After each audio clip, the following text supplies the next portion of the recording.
Jadi holistik berbeda dengan medis, berbeda dengan traditional medicine. Ya.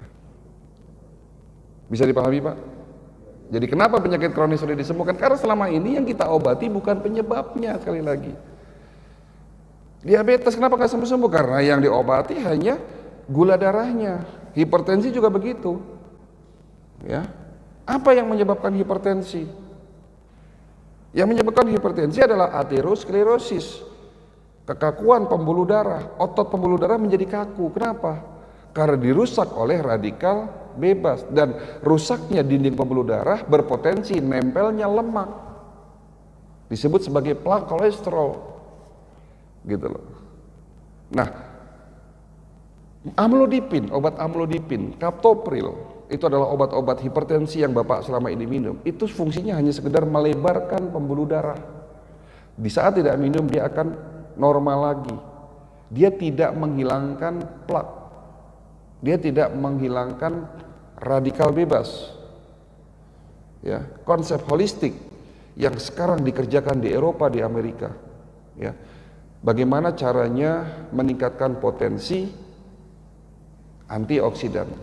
Ini penting sekali. Setelah terjadinya detoksifikasi, antioksidan kita maksimalkan, baru tahapan kedua defense, menguatkan dan mencerdaskan sistem imun. Penyakit apa yang tidak berhubungan dengan daya tahan tubuh? Semua penyakit selalu berhubungan dengan daya tahan tubuh. Dan yang terakhir, dengan teknologi, bagaimana caranya meningkatkan regenerasi sel. Usia di atas 40 tahun, regenerasi sel sudah mulai menurun. Nah, gimana caranya kita memproduksi regenerasi sel? Dengan salah satu teknologi stem cell. Pernah dengar? Teknologi stem cell. Jadi kembali lagi bahwa holistik bukan tradisional, tapi holistik adalah gabungan antara medis dan pengobatan tradisional yang didukung dengan banyak teknologi. Bukan hanya teknologi medical check up, tetapi teknologi di bidang terapi maupun teknologi di bidang obat-obatan herbalnya. Ya, jadi itu. Jawaban ketiga, kenapa penyakit kronis sulit disembuhkan? Ilustrasinya begini. Tadi kita bahas bahwa gejala penyakit bukan penyakit tapi alarm tubuh, cara tubuh protes. Seperti Bapak, kita tahu bahwa semua gedung bertingkat di Jakarta memiliki alarm kebakaran. Betul?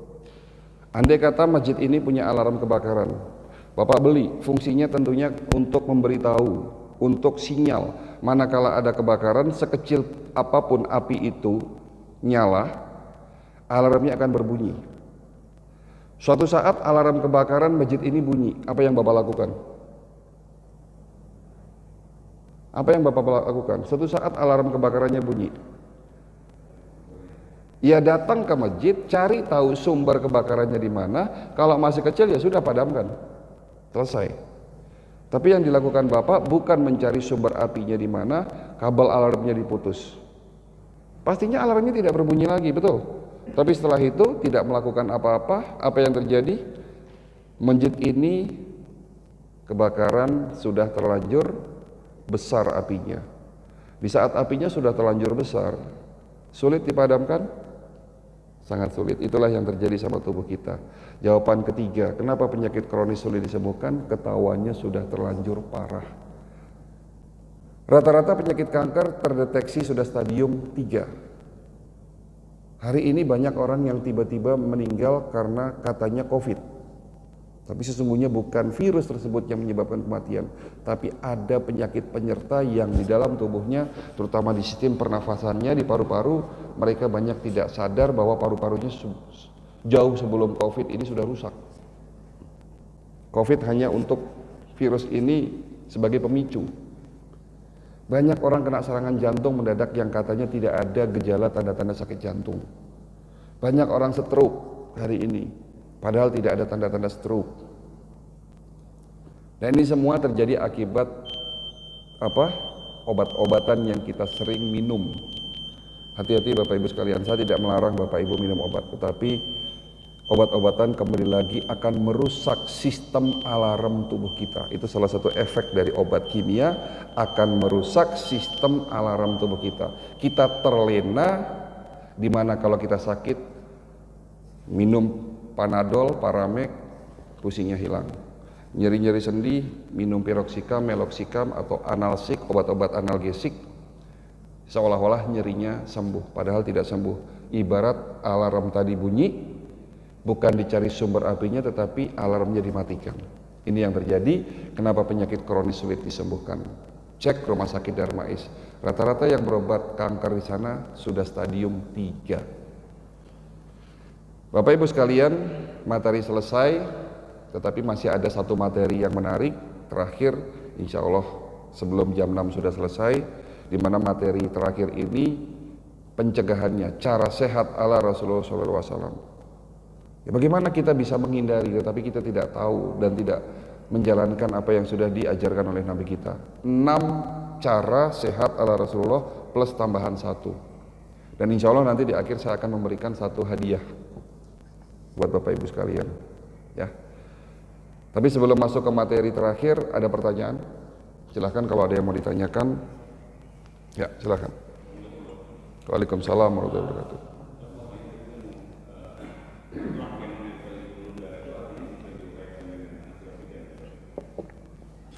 Kalau yang sudah terjadi plak, itu tidak bisa diuraikan dengan antioksidan. Antioksidan itu sifatnya mencegah terjadinya, terbentuknya radikal bebas.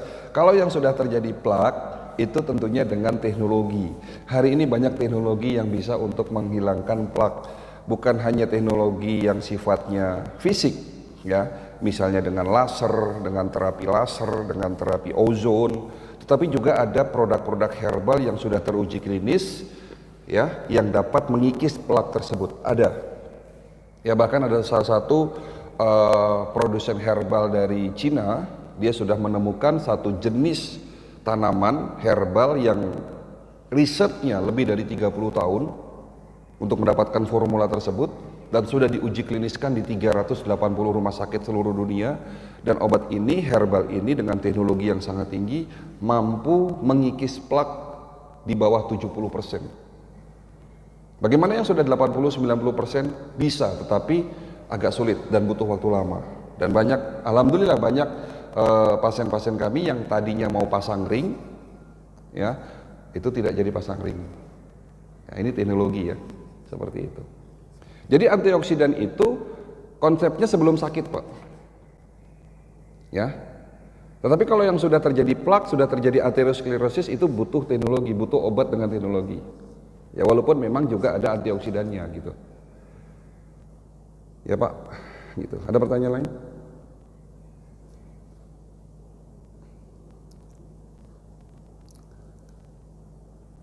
Kalau tidak ada, kita lanjutkan. Ya, kita lanjutkan. Tapi by the way, bapak-bapak di sini sudah melakukan medical check up holistik? Sudah pernah? Belum, ya?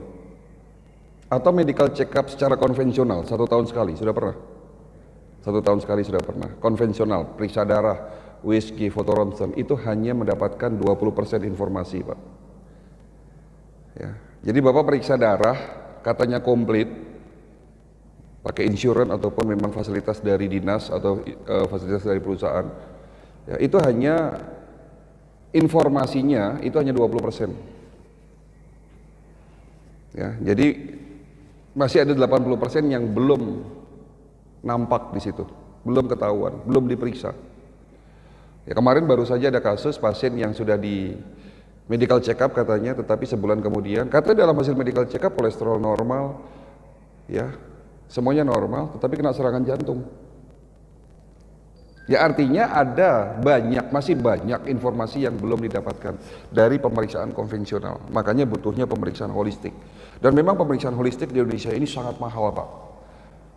Orang Indonesia banyak yang lari ke Pinang untuk pemeriksaan holistik. Di Pinang 15 juta, di Indonesia 35 juta.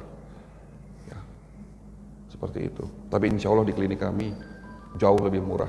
Sudah lebih dari 40.000 jemaah di Jabodetabek melakukan medical check up di klinik kami.